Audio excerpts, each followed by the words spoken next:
What's going on, Lions fans? It's OMG, it's Lions Talk. I'm your boy Mike Jones, and we here today with my boy from the Die Hard Dan podcast, Kurt Steele. Man, what's up, Kurt? Hey, what's up, man? What up, though? It's your man, Hey, Kurt Steele. You know how we do it.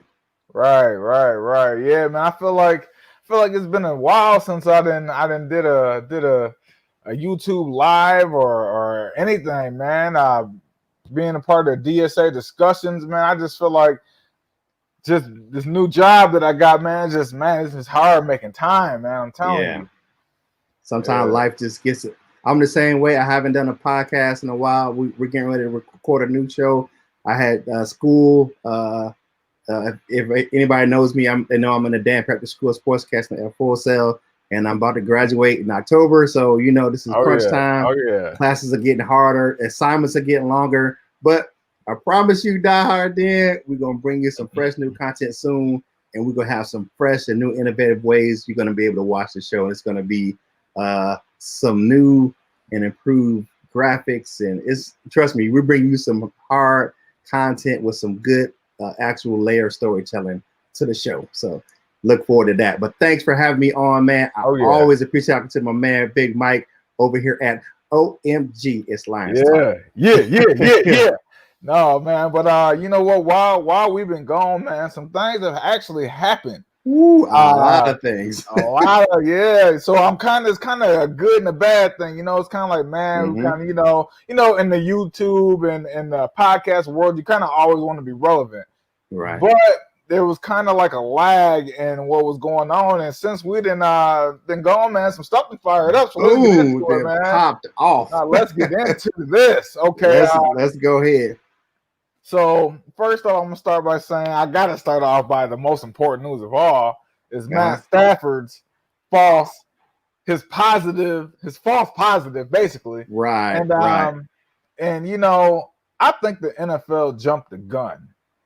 You know, Yeah, I don't think I like the way the MLB does it, where they don't announce the player's name. They just say someone's on the list or tested positive, and then it's up to the player and his camp to notify people if it's them or not. They just say, hey, like even with the Marlins, they had like 13 players, but it wasn't like, well, here's the list of players that tested positive. No, right. they just tested positive. That way you can avoid a situation like we had with the Staffords, where he had a false positive, and then you got everybody freaking out. I mean, like you got his wife freaking out, and then the people are being asses to her out in public, saying she needs to go somewhere. To kicking like I read her Instagram post because I follow her on Instagram because she's just interesting, and he doesn't have one. So the best way to keep up on him is to follow her. Exactly. And I understand where she's coming from. People are, and it's COVID scary. And people are like, hey, I don't want you to be around and I understand people being concerned, but you can't treat people badly and you don't know the whole thing either. And the NFL created excuse my language, they created a shit show with the Stafford family with the false report. The NFL, because the Lions themselves didn't report it because it's a NFL protocol thing. So right. They blasted out. And I interviewed Eric Schlitt from Lions Wire. He gave me some good information, and he has it up on their site. And I would put it on my next podcast. It's a chart of the categories for the COVID testing, for the COVID testing, and what category a player goes into, and it's some good information. So check it out over at Lions Wire. That chart, it's actually from the NFL Players Association. But that, man, you're talking about a fan base that, like, I'm telling you right now, I was like, what in the hell? Right. But I'll tell you this, and I talked to Sean about this, my co-host. When Isaac Nada came up positive, I kind of had a feeling that Stafford was going to come up on that list just because of the fact that he was one of the players that was worked out with Stafford multiple times during the offseason. Yep. So You know, Yeah. that was what I was like, I was like, that's one of the guys Stafford was working out with. I'm like, oh man. Yeah, So yeah. I he's one of those mean, guys. I mean, because he yeah. worked out multiple times with Stafford. You know, Right, right. multiple iterations. You know, where Yeah. some of the players switched out. Nada was one of the constants. He was always there working out with Matthew Stafford. Right, right. They So Georgia buddies, man, you know. yeah, the So University of Georgia. yeah, So yeah. that was one thing that scared me when he came up positive. I'm like, oh man. I was like, Man, it's a you know because what I I was thinking? was that I was thinking Trevor Lawrence sweepstakes. Here we go. That's for real. you know That's what what though? I was thinking, man. I'm like, oh, here we go. So yeah, yeah. You know what though? And today's the deadline at 4 o'clock today, which is in about an hour and 45 minutes, is the deadlines for players to opt out. I don't think Right. Stafford was going to opt out. I never thought, even if he Yeah. became positive and was truly positive, I don't think he was going to opt out. Man, honestly, man, I left it up in the air 50-50 about that, man. Because for real, I mean, if you be realistic about it, a lot of us people are coming at it from a fan's point of view. Like he's too important of a player to opt out, but the thing is, you got to realize that, man, this is family. Yeah, you know what I'm saying? My mindset wasn't that. My mindset was, if you know Stafford and the way his mind is, not wasn't about me being a fan. It's looking at the way Stafford is. I mean, pretty much they had to break his back to get him off the field last year. Right. Think about how many years he played. You know, I would have think that Stafford would have, did however many weeks he needed to do in quarantine, and then would have came back to the team. That's just my opinion. He would have made sure because once he would have made sure he was safe for his family, because his wife and he got a new baby girl and his daughters. He would have stayed in quarantine for however many weeks to make sure he was cleared of that. But I just think that if you look at the way Stafford is, I just think that he would have played. Now, I would have understood if he would have said no. I'm as a husband and a father, I would have said if he opts out, I'm good, because it's bigger than football. Yeah, your family's bigger than football. He got like four daughters, 4 girls that's under 5. Yep, 4 girls under. He's got what? He got the twins. What's that? Sawyer and Chandler, and then Hunter, and then Taylor, the new baby. So I mean, the four girls. That's a lot of. And then the girls. I mean, two. I'm like, man, he probably like, man, he probably at home like, man, I gotta play. I gotta go out there and I gotta get away from home because these two girls around here. But if you see him with him on social media and Instagram, man, he loves them babies, man. Those are his heart. So I mean, I can just see that those girls are his heart, and he's gonna do everything he could to protect himself, to protect them. But and Kelly, man, he's got to protect her. She's a beast, man. You see her. I see her working out with the and when she was like, she was about to bust, and she was working out a couple days before she had the baby. Right. So I mean, she was kickboxing and everything. So she is. I mean, she do her thing. But I would say, and if there's one, she's a tough, person. She's a tough individual, and to see her getting so upset, I could understand why she was so upset. Because you just can't treat people, like trash, and you don't know what's going on. And she kept saying that, she said that we kept testing, they kept testing us, and we kept testing negative. Everyone kept testing negative. So the whole family was testing negative. Even Matt was testing negative. But that one false positive, and the way they was reported, was a cause for chaos and panic in their house and in the community. Right. Yeah. Yeah. That was a tough. That one just my camera a little bit. But that's a tough thing to deal with, man. I wouldn't want somebody telling me I had COVID and I didn't have it. Think about it. That's hard. Let's think about it. I have an underlying condition. So if someone tells me I got COVID, man, I'm gonna freak out. Right, so, I am too. I'm Especially when there ain't no cure. Hey, I got yeah. something there ain't no cure for. Oh man, so I just gotta let it take its course. Oh no, So because either one thing you're gonna do, you can wait it out, and right, you're gonna do your 14 days, and you're gonna get better, or you're gonna go the other way, like so many other people have. right.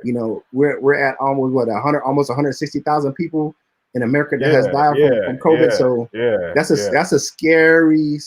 And then what Matt Prater said, that was scary for his teammates. Even his teammates were concerned, like, and that's not for him as a quarterback, but just him as a person. So you're like freaking everybody out. So the NFL has to do have to come with a better system. And I was listening to the OMG's lines, the DSA in the room the other night, and they were saying, is that a HIPAA violation? Well, then someone said, well, if they agreed to the reporting, in the collect, they had to agree with it for the Players Association and the league, but you can't report COVID like you can a hamstring. It's not the same thing. A hamstring ain't contagious. Right, COVID is contagious. So they gotta do a better job of that. They just gotta do. I'm on, man. Real quick before I speak on that, man, I want to say shout out to Yu-Gi-Oh Rex. He's in the building. Shout out to D-Map Zoom. Shout out to my boy Dose of Dion. What's up, man? Shout out to OC24B7102. Damn that man. Sound like a serial number. But shout out to him, man. Yeah, man. Thanks for joining us. But yeah, man, I've been critical. I'm not gonna lie. I love the NFL. It's my favorite team sport. I love it. Like, I'm to death.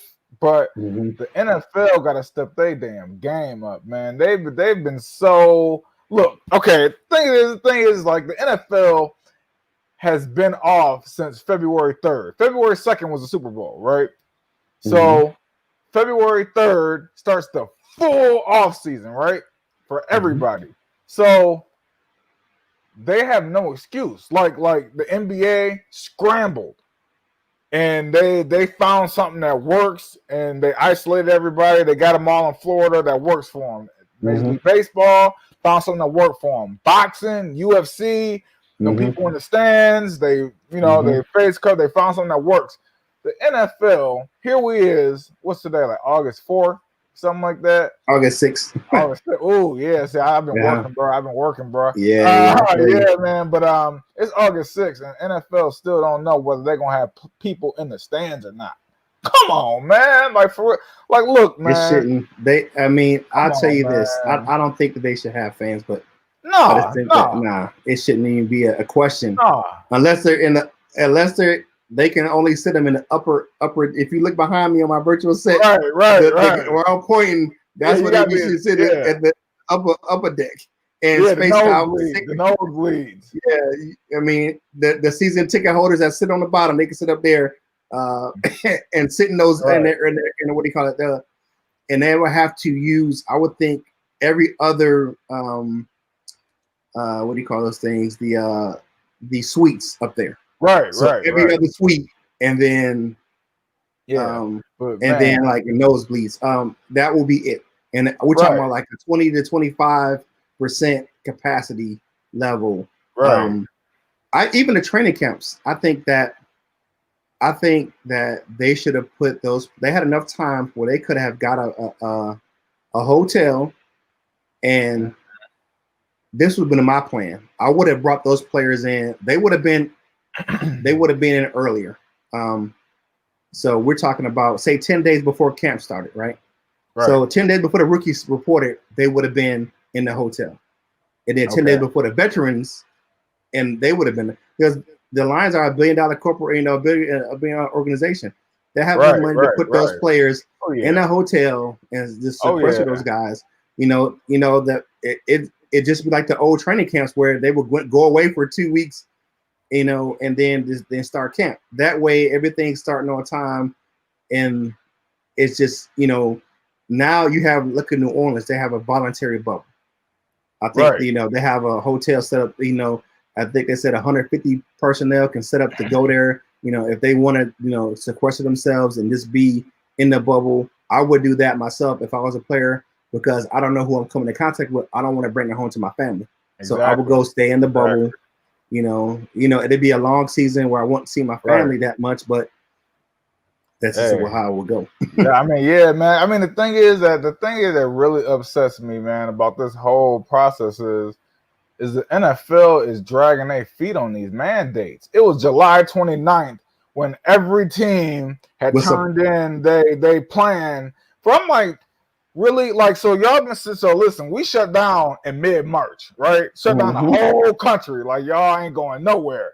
Like, so tell me y'all had half of March, April, May, June, all of July. That was July 29th.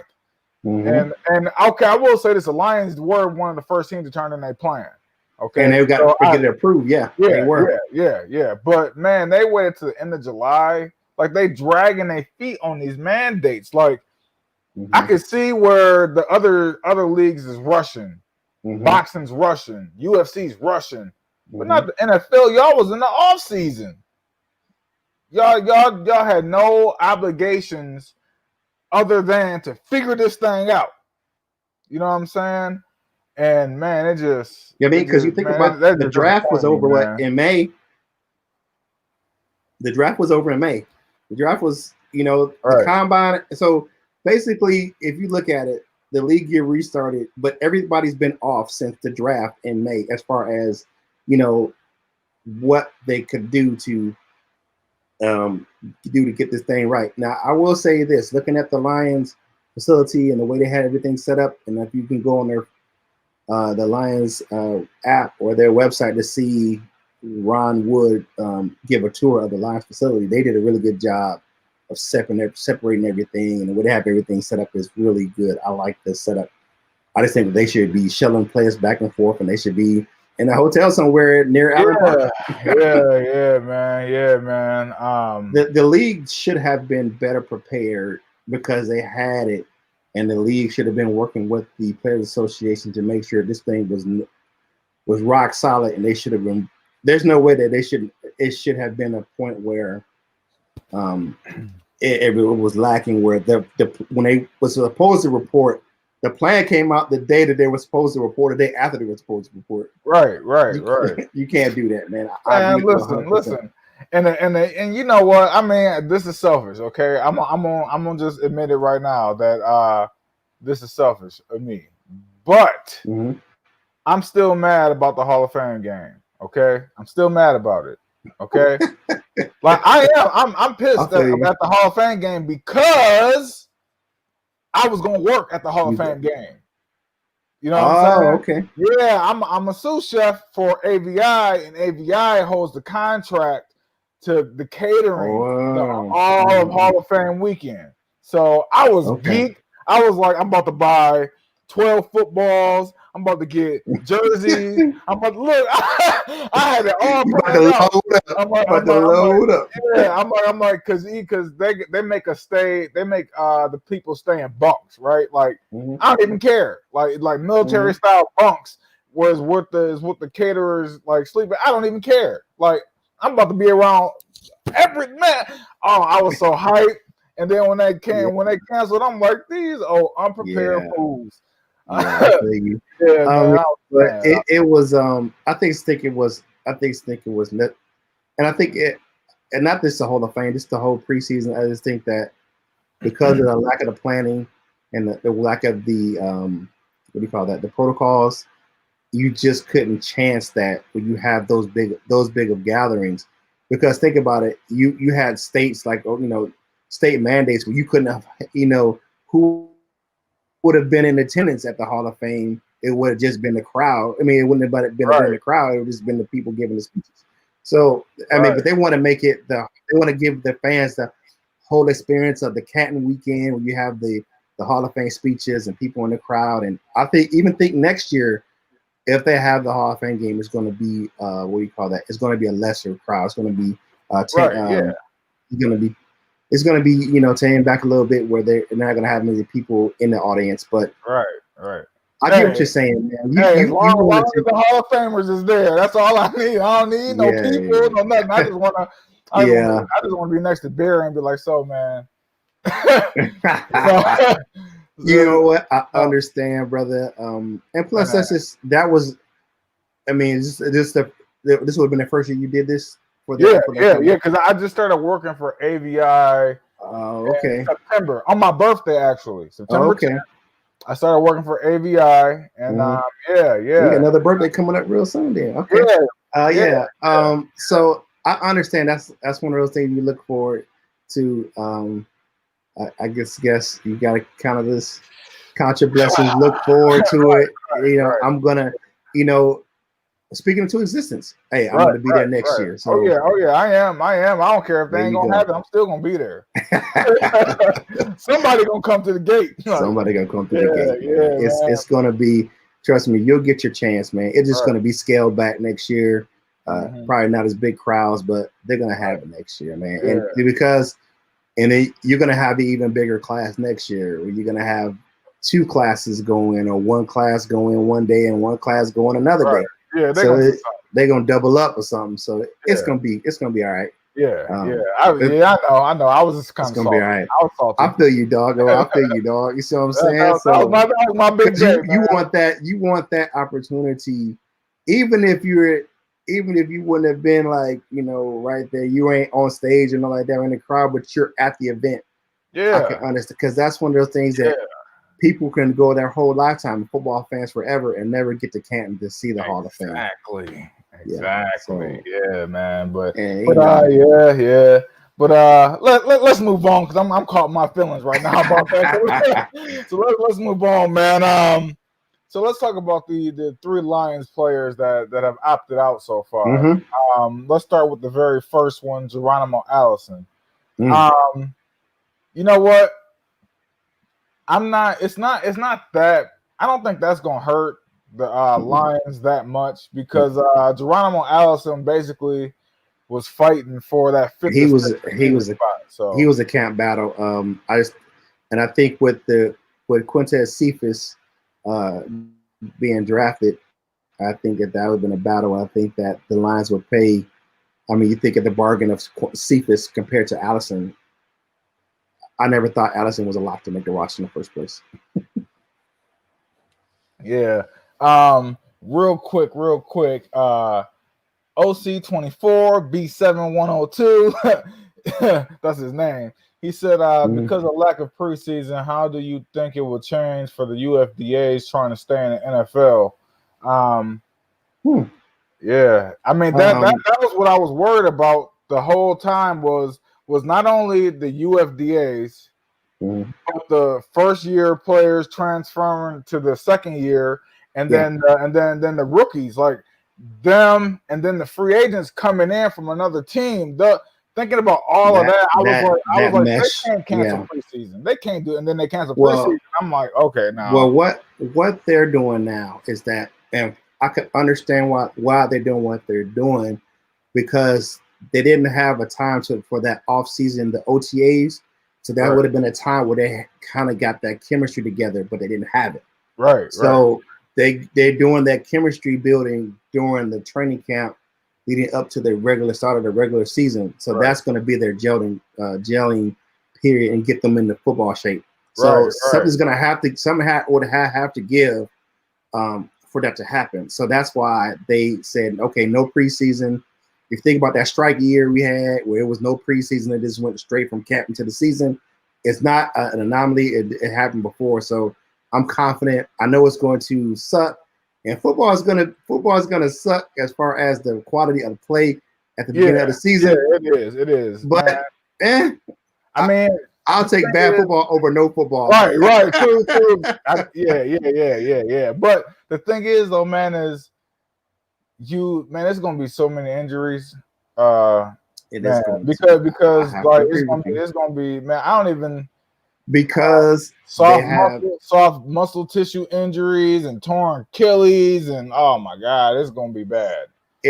And they don't, because they never adjusted the collective bargaining agreement to add more padded practices to the training camp, because it's collectively bargained that they only can have so many padded practices during the camp and during the season. So they never adjusted that. So I agree with you. It's going to be some injuries. Hopefully, some big names don't get hurt, go down. I mean, and I hope no one gets a career-ending injury because of the fact they didn't have a chance to.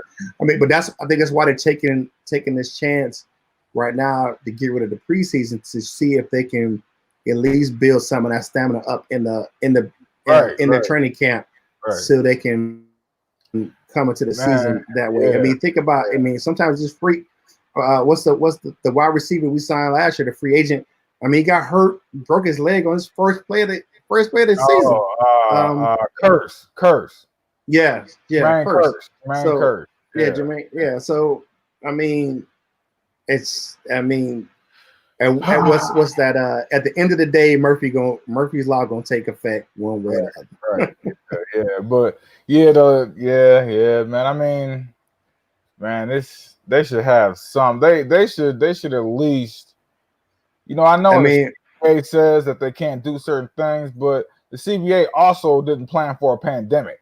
You know what I'm saying? It does not. It does not. You know what I'm saying? So there should be certain things that you should be. If you're gonna cancel preseason, common sense is we gotta ramp it up in practice. Then like we gotta at camp we gotta set one day a week, like a Sunday or a Saturday, has to be a full game simulation. Like we gotta have a full game simulation for, you know what I'm saying, or something, man. Because I understand. I got you, man.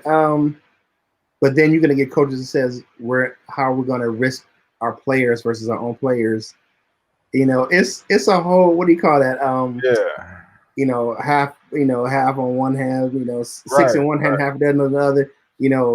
It's going to be pluses and minuses, pros and cons for that situation. Are you going to risk your high-powered offense, losing its quarterback? And we already had that danger of losing the quarterback already. So. Yeah. But I hope we answered your question, OC. But But we're gonna get back into this Geronimo Allison thing before we get too far off. I think we're gonna keep 6. Think so? We're gonna keep 6 receivers, and I think Geronimo Allison. I'm not gonna lie. I had Allison making the roster. Did you? Okay. Yeah. I had Allison making the roster. I had him as one of the 6. I had Galladay, Jones, Amendola, Hall, Agnew, and Allison. Okay. So I had those 5. I had those first 5, but I had Chris Lacey making it. Oh, really? Okay. You know why? Okay. Why is that? Special teams. Right. Okay. Special teams. Chris Lacey is a good special teamer. That's why I had Chris Lacey instead of Allison. Right.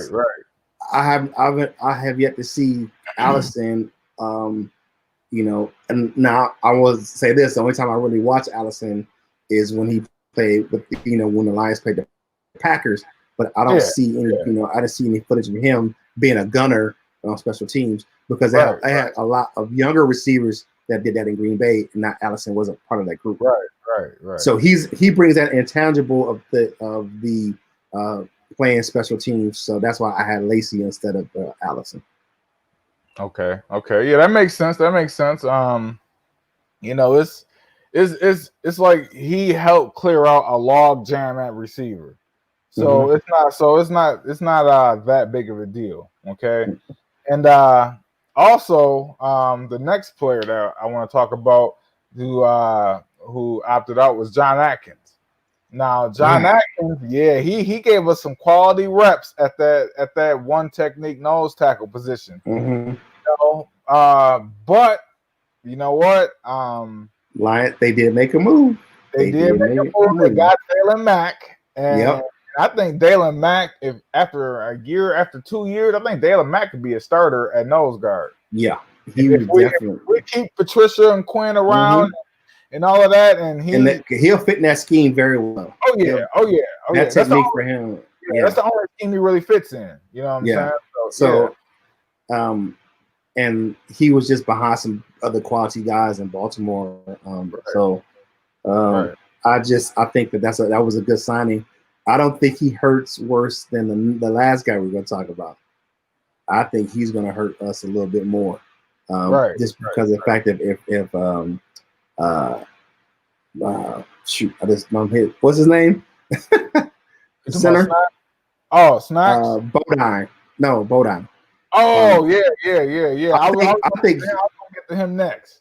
Oh yeah. But I think that Atkins is going to he hurt the depth a little bit, but with the players, with us bringing in Mac, I think he and then Shelton coming in, and you got Hand coming back, and he can play inside or outside on the defensive line. So with a lot of other versatile players that we signed, I think they will be good. Not perfect on the end. I would have liked. Trust me, I want Everson Griffin to come on. Yeah, that's what I want for the Lions. Big time. Griff, come on. we need to get Griffin the Honolulu boot, but now there's rumors that he's been tied to Green Bay. Yeah. I'd rather him be in Honolulu blue and silver than Green Bay. You know what I'm saying? I don't want him to be a cheesehead. You know what I'm saying? I want him to help to restore the roar. But I don't think that Atkins was hurt with the other moves they made because he was a depth player than the other guy that we're going to talk about last. But John Pennicini is an outside guy that I had making a roster anyway. Like, this is before Atkins, opted out. So that just gives Pennicini, and he's another guy who's a true nose tackle. Yeah. You know what I'm saying? So we brought in a guy who's a true nose. He can actually play a little bit of three technique too, because he's athletic. He was a running back. Yeah. He played running back in high school. Okay. I don't know if people know that, but he was a 6'1", 300-pound running back in high school. Yeah. So you could put him out there kind of like that Sue, and that's kind of the bigger guy outside. That's the type of player that Quinn and Patricia likes, that versatile. They can play inside, outside. That's same way with Hand. He can play inside or outside. So man. I just the Atkins one didn't scare me. That wasn't like right. But what did scare me is and I'm sorry, I know this is gonna rub Shawnee J the wrong way. But I was mad that Russell Bodine, he opted out because I at least wanted him to compete with Bo Benschwazzle and at least get and have, because we're only gonna carry two centers. You know what I'm saying? So I wanted him to keep Bo honest and make him make the roster instead of being given a roster spot. Yeah. And I think Bodine would have had Benschwazzle on the outside looking in. With the experience and with the experience at the position. That's some problems with the crib. With the league. Shawnee J, me and him have had that discussion plenty of times about both Benschwazzle. I know, and big shout out to my man Shawnee J. That's my dude. But that's his guy. That's not my guy. He doesn't. Right. That's not the diehard Dan's guy. That's Shawnee J's guy. I just think that if Bo's Benschwazzle, now he does have upside, but he doesn't have to me, I don't think he has as big as upside as Shawnee J does. Shawnee J does, that's his guy. But he does have an upside. I mean, he's versatile. He can play center and guard, so that's a plus. I think Bodine, with his experience in the league already, he's have NFL snaps. He would have had Benschwazzle on the outside looking in. Yeah. So that was the scariest one for me. I was like, oh, our backup center's out. I know. What? So I mean, Strong was like, yes. Yeah. That's that gives him the opportunity to make the roster. Hopefully he takes advantage of that and pushes himself to be the best, because nothing's guaranteed. So I mean, it's going to be some guys that's not, I would say this: with people opting out, that's going to give those guys on the outside those chances to fill those positions. So that gives him a position. or that gives a guy that's on the couch right now a chance to sign to a roster. You know, he passes the physical, he passes the COVID-19 test. You know, he's in camp because somebody opted out. Right. So I mean, and it's going to be a lot of roster cuts real soon because I think within like the next couple of weeks they got to be down to 80, and then they got to be down to whatever the I would like, and we're going to talk about this on our show. I would like them expand the roster a little bit for the COVID-19. I just think it makes sense. They've already expanded the practice squad roster. That was a given coming into the season anyway, but because that was already agreed upon before the pandemic. But I just think they need to expand it even more expand the active roster for this season. It just makes sense. Yeah, but like I said, man, all of this should have been taken care of. Man. Yeah, look, it's disappointing from the NFL standpoint for as a fan to look at us, and as a person who covers the NFL team, you're looking at you're looking at how they did it and the protocols that they have in place, where they should have had something more tangible in place, at least a skeleton of saying, hey, but and I will say this in their defense. When the Spanish flu happened, there wasn't an NFL. Right. So there's no there's no reference point to a pandemic that you can go back and say, hey, do I wish they would have been more proactive? Yes. Is there a certain blueprint they could have followed? Nah, because hell, when does have a pandemic shut down sports? I don't think it's ever have. Right. So but see, the NFL would have been excused if every other league, every other professional sport, we don't know what we're doing. Right. But the simple fact that every other professional sport figured it out. I think the best leagues that are doing it right is the NHL and the NBA. Yes. Because they have their players in a location where, okay, this is how we got it. The NFL, what they could have done, this is just me. I just think that, okay, you take two divisions. You could have had 8 separate bubbles, right? Mm-hmm. And then you'd have played your division games. Okay, you have your 8 bubbles for your divisions, right? So you play your division games, right? And then you swap out a division for a division in each conference, right? Right. So you could have did that and you got your 16 games. You just would have played conference games. The only non-conference game would have been the Super Bowl. Right. You could have did it that way. Or they could have just did the conference games and then the non-conference game, because you played the same conference. Like so plays everybody from another conference, right? Another division. Yeah. So you could have did it that way, where you could have switched the bubbles out, where you take your bubble from the NFC North, plays a bubble from the NFC South. The bubble from the NFC South plays next. They play the bubble from the AFC South.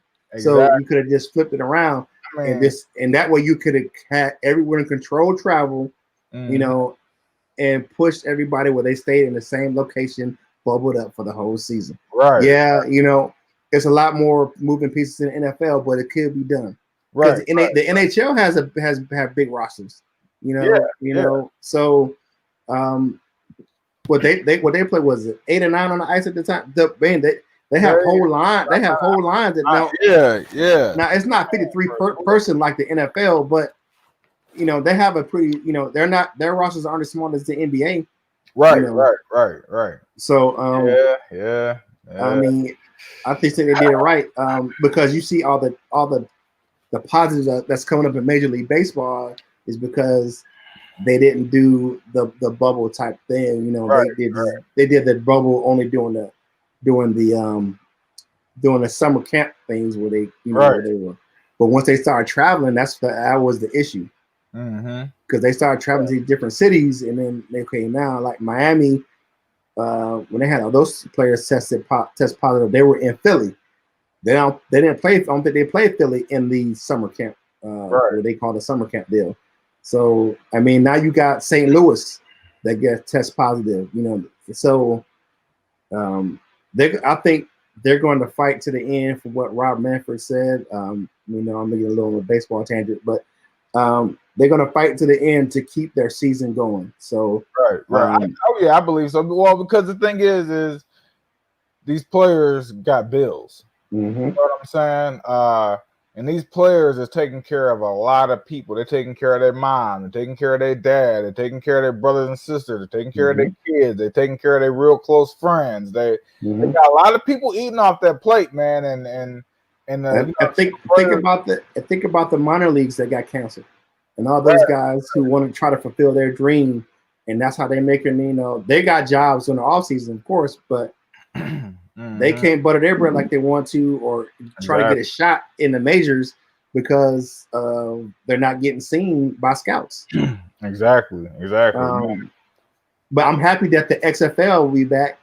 I'm happy to see that. Oh, they will? Oh, I didn't know that. Yeah, the Rock and a group of investors bought the XFL, and they're gonna relaunch in 2021. That's what their plan is. Wow. You know what?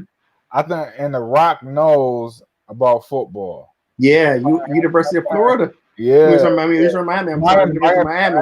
Yeah. Miami. So he knows a little bit more about football than Vince McMahon. So yeah. So I think that it was smart to hire Oliver Luck, but Oliver Luck wasn't going for his BS. Right. I just think that I like that. That to me, that was the most. I mean, and the AAF was good, but I think the XFL was. I think the XFL had a caliber. They had better quarterback play. Yeah. And the XFL had the better quarterback play. So I just think that I'm glad we're going to have a minor league system that's going to right now the minor league system is college football. Right. Yeah. But you need to have a minor league that's going to develop talent, and maybe you can get those players who that don't want to go to school right away, or don't want to stay those 3 years aren't good enough to make it in the league right off the bat, but they can go and play in the XFL for a year or so or 2 years and be ready to go play in the NFL. Right. OC said, didn't he play for the Dolphins? I don't remember. Nah, that was on the TV show, man. That was on Ballers. He played in the Canadian Football League. That's where he played. Okay. Yeah. Yeah, that was on Ballers, man. Right. He didn't play for the Dolphins, man. He played in the CFL, and he wasn't even very good up there. Right. Okay. So, I mean, that's why he chose wrestling, because he didn't really have a. I mean, think about the guys he was behind at Mizzou. I mean, he played behind like Warren Sapp. Right. I mean, right. So I mean, he didn't see the field that much at. He wasn't a big time baller at Miami. He played on that team, but when he went to the CFL up in Canada, I mean, he gave it a shot up there, but it wasn't his calling. His calling was wrestling and acting. Right. Okay.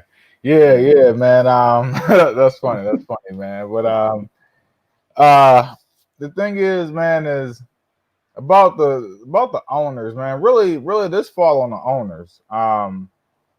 Because I remember NFL Live, they said, well, if the owners think that this is so safe, then they need to go out there and hug every player on their way in to practice. Hug them, give them a hug. Then, if they think this is so safe, and the reason why I'm so hard on NFL is because it's the biggest money making league in sports. It is ridiculously.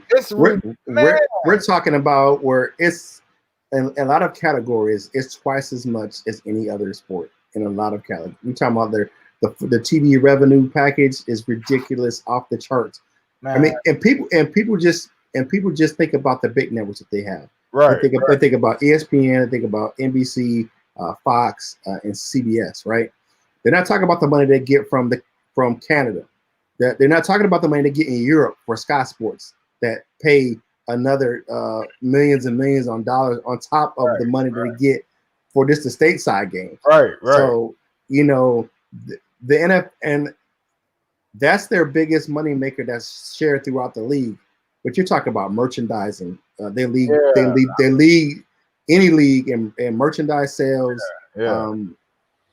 I just did a report on the NFL for a business class, for sports business class, and we're talking about the revenue sharing and their business model. And they make so much money without being a publicly traded company, which is ridiculous. Like there's only one NFL team that's publicly traded that have public stocks, and that's Green Bay. Yeah, they have stockholders, but every other team is a private organization. Right. So right. I mean, right. That's so they making money hand over fist, and then the stockholders in Green Bay don't even make money. Right. That stock is just like you get a stock from the Green Bay Packers. It's like a souvenir. Right. So but like at the NFL, I will say, to be the entity that it is, I think they, like you said, they could have handled this a lot better and could have had a league standard across the league where you could have had, okay, this is what you're gonna do as a team. You're gonna have a hotel. You're going to have your players come in and report on the 4th of July or 5th of July, and they're going to be in quarantine for 10 days. Right. Then you're going to start your practice on this day. You're going to have your physicals, and while they're in quarantine, they're going to get tested. They're going to be in that, like the NBA players. You come out they deliver food to your room. You're going to get the prepackaged food. You're going to be in the bubble. You bring your Xbox, bring your PlayStation, whatever, because this is where you're going to be at. And they had those guys, but they had like rooms and stuff they could do. If the guys that tested negative, they could, congregate with each other. But but it still had a limit of what they could do. You get your Spades game going, and you study film or whatever it is. Get you for the other people who don't play Spades, Texas Hold'em, whatever it is. Get you some cornhole going, whatever. Right. You OG style, you can get you a big whist game going. Big whist. Yeah. But it's one of those things where I just think that they kind of thought that it wasn't going to be as bad as it was in the summertime. I think they had that kind of notion where, oh, okay, as long as we do this at this time, we should be good by the time football rolls around. Right. And that's not what happened. No. Because you have to, what is this saying? You have to plan for the worst and hope for the best. Right. They didn't plan for the worst; they hoped for the best. When you got just billionaire dollar owners and they getting $250 million contracts from TV people before the season even start, come on, y'all got ad lib money. You know what I'm saying? Y'all got money. Well, you know what? We're gonna do this tomorrow. Mm-hmm. You got that type of money, y'all. Because what do you call that? Because when I talked about the big contracts, I didn't even talk about the local TV money they get from the local stations, because they making money from the national contract. And then like Detroit, the Lions, they got to pay Fox, and Fox got to pay them for their stuff, and they don't even get everything. Right. Because Fox in their post game, they can't even show highlights for the game. The NFL, man, they just. Man, I love the NFL, man, but they gotta step their game up. They really. I agree with you 100%, man. Because I just honestly, I'm just gonna come out and say it. I'm gonna be honest.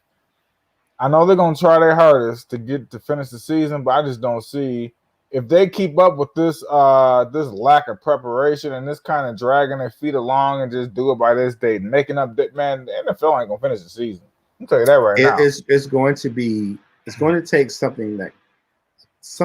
hopefully that something catastrophic happened in another league. So like say if with the Major League Baseball, if they have something where they have to shorten the already shortened season, that's going to change the protocol standards in the NFL. and they're going to change the way it's done prior to the season starting. Right. It's going to take something. It's going to take something big to happen, because I just feel like this: the COVID-19 isn't going to go. Actually, it's about to get worse. And people say, you ask me why. Cold and flu season is about to come around the corner, and that's one of those things that the COVID gonna get spread during. It's gonna even be even worse during the cold and flu season, because who spreads the cold and flu the most? Kids. Right. Yeah. And you talking about sending the kids back to school? Oh no, I ain't sending my kids to school. It's going to cold and flu.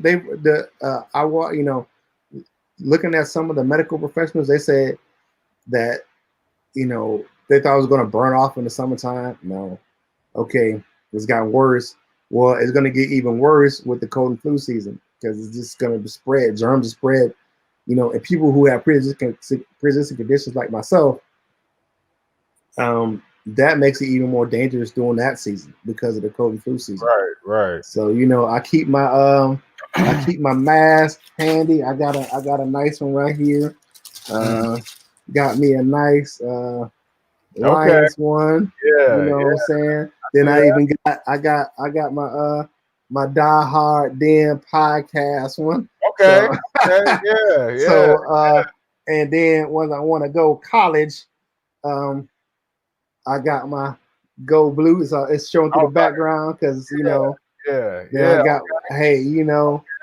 and then for my fraternity, I even got my fraternity mask. What I'm saying? That's how we do it. Okay. Yeah. So you gotta stay safe out there, people out there. Whatever people try, that mask is. People are suggesting wearing masks for a reason, because we don't want you to spread the disease. It's protect yourself and protect others. You know what I'm saying? Right. I always would say that this is the amount of people that is dying. I've had it. Shawnee J had it. His aunt passed away from COVID. I don't want to get on a tangent, but I've had my son-in-law. His parents are just coming out of quarantine because they had it. Right. So this thing ain't no joke, people, and hopefully the NFL can get it together where you're not putting men at risk, or men and women of the league, because you have women that work in the league as well, coaches and referee that females, and then you have I just don't want to say men, but you look at the men and women, because you have more than just men working in the NFL. Right. Don't hopefully, put them in jeopardy. I really hope that the NFL steps on the gas, man, and gets their stuff together, man. They need to, man. I agree with you wholeheartedly. Because man, it's they have the models of how it works, so they have enough time where they can adjust. Yeah. Oh yeah. Yeah. Because you're looking at, it's August. They got 3 weeks before 3 to 4 weeks before the first game of the season was supposed to start, the first weekend. Mm-hmm. If you need to, you have time to make adjustments, and if you have to on the fly, you get your owners together. Ain't nothing like a good correlation. If you plan it right and say, this is what our contingency plan is. If this happens, we're going to do this. This is the next step. So you can move players or teams into a bubble at the drop of a hat. And this is what we're going to do. Right. So, yeah. Oh man, I hope logistics, man. I hope. I'm an old military guy, man. I'm retired, man, and there ain't nothing beats a plan but a plan. Right. Yeah. It's all we just all just hope and pray, man, that these I want to see my Lions. I want to see them on the field, but I want to see them on the field healthy and not at risk of hurting themselves and others through this COVID-19. Right. They have enough. They have enough to worry about on the field, with injuries and everything else. Didn't have to worry about getting sick. Yeah. I feel that, man. But I'm about to wrap this up, man. I think it's been a positive. It's been good, man. It's actually ran longer than I had planned on. I planned Yeah. on it being around a half hour, man. They said we up to 54 minutes, and yeah, so yeah, I didn't, but yeah, time just went by, man. And when you're talking serious stuff like this, and you know what Mhm. I'm saying, it just go by like that, man. But It does. you got any last words, Curtis? Hey man, I appreciate you having me on the show, man. Big shout out to my man Shawnee J. Sir, We have some more content coming on the Die Hard Dance podcast real soon. And the only thing I have is whatever you do in life, you got to boss up, ball out, and be the best version of you that you can be. oh yeah, I heard that. I heard that. Oh yeah, and I just want to say shout out to the DSA, Detroit Sports Alliance. G. Right. Shout out to Ali, the other member of OMG, it's Lions Talk. But hey, NFL, Big Ollie. come on, man, gotta step the game up. It's OMG, it's Lions Talk. I'm your boy Mike Jones. Peace.